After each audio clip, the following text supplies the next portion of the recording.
This ghost cloche was out of stock last time I looked, but when I was doing some online shopping / snooping, it was in stock, so I decided to try to mimic it anyway.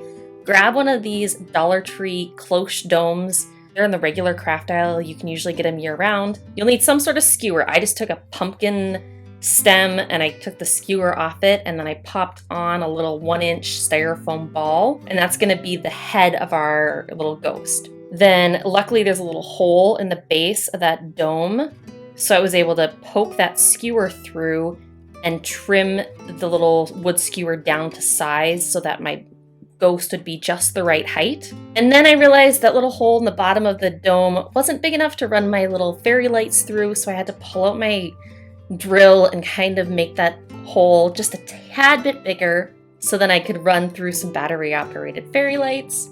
And you'll see here that I thought I would be able to just set the battery pack underneath that base, but the battery pack was just a hair too thick.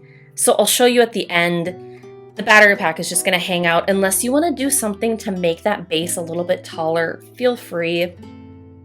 But now it's time to assemble your ghost, and so for that, I just popped a wood bead onto the bottom of my wood skewer, added a dab of hot glue, and set it in place. The wood bead just kind of helps stabilize the skewer a bit.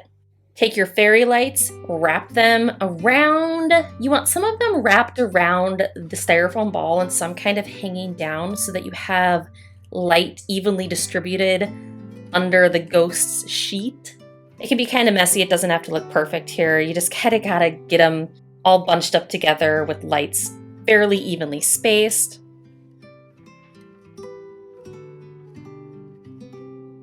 Now it's time to cut the ghost's sheet, and for this I just used a scrap of a flour sack dish towel.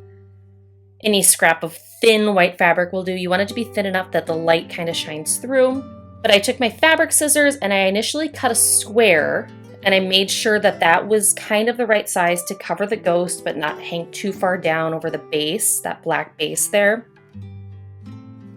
And then to cut a circle, it didn't have to be perfect, so I just fold my fabric in quarters and then trim a little arc there, and that makes a good enough, close enough circle that it'll cover my ghost nice and evenly.